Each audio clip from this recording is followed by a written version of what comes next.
Your Excellency, Annette Vice, Ambassador of the State of Israel to Rwanda, Your Excellency, Ambassador Heike Uta Detman, Ambassador of the Federal Republic of Germany to Rwanda. Also, thank you for your moving message.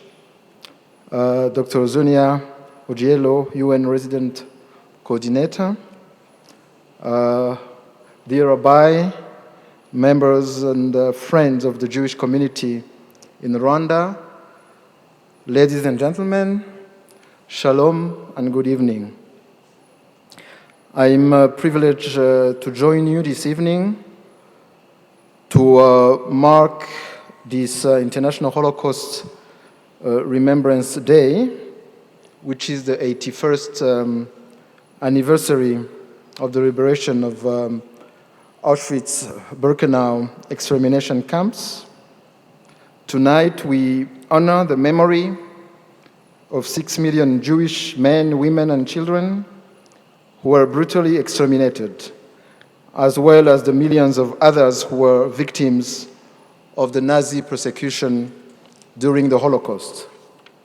On behalf of the government of the Republic of Rwanda, I extend heartfelt solidarity and sympathy to survivors and to the Jewish community worldwide during this difficult time. This commemoration is a reminder of one of the darkest chapters in human history. It invites us to remember those who lost their lives to intolerance and reflect on the consequences of hatred, discrimination, and indifference. Ladies and gentlemen, genocide does not happen in a vacuum. It is a carefully orchestrated plan, as demonstrated by scholar and human rights advocate Gregory Stanton.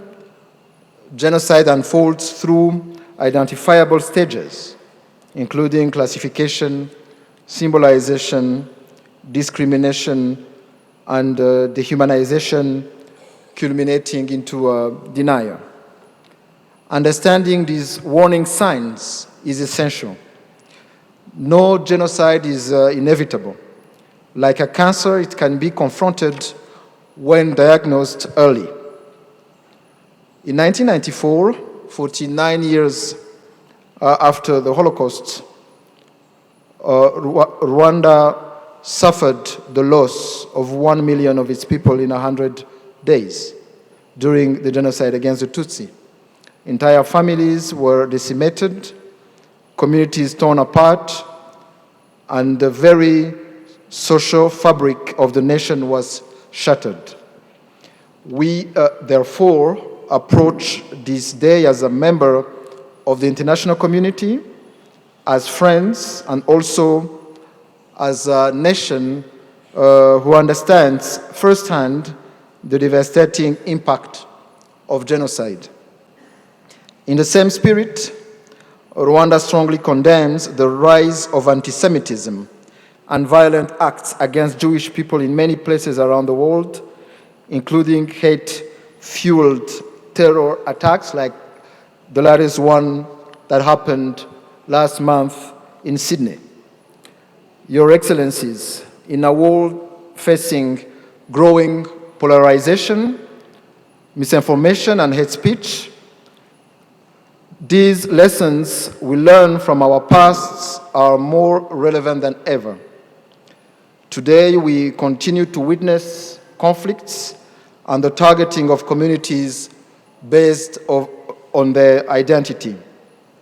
These realities compel us to remain vigilant and proactive. Our shared responsibility as nations, institutions, and individuals is to ensure that the atrocities of the past are neither forgotten nor repeated. This requires strong multilateral cooperation, robust education systems, and unwavering support for international mechanisms that promote justice and accountability. The failure of which the failure of which will undoubtedly lead to more crimes of this nature.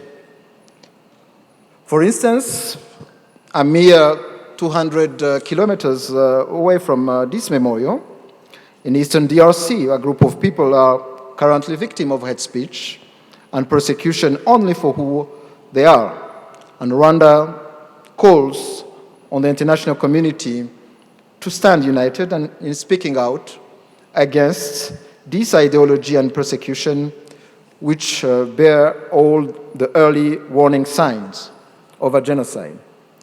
Your Excellencies, ladies and gentlemen, in closing, allow me to pay a special tribute to Mr. Lionel Fliss and all the survivors whose courage and resilience continue to inspire us. Mr. Fliss, thank you for your life, for your story, for your memories, and most of all for your message. Never forget, never again. You told me before this event that we Rwandans understand what genocide is, that we should not only commemorate as we do now, but most of all commit to make sure that this never happen again, and that we fight denial and trivialization of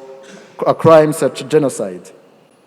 The testimonies of survivors remind us that behind every historical account lies a human life, families, and aspirations unfairly cut short, as yours, Mr. Fliss. As a result, remembrance is a call to responsibility. It calls upon us to confront anti-Semitism, racism, and all forms of discrimination.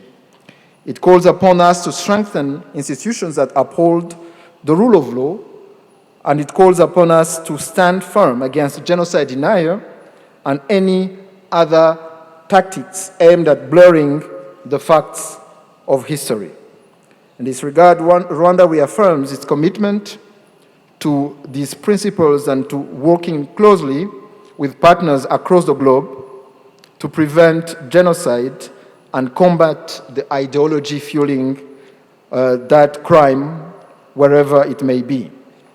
May these days strengthen our determination to uphold peace, protect human rights, and ensure that future generations inherit a world shaped not by hatred, but by tolerance and understanding.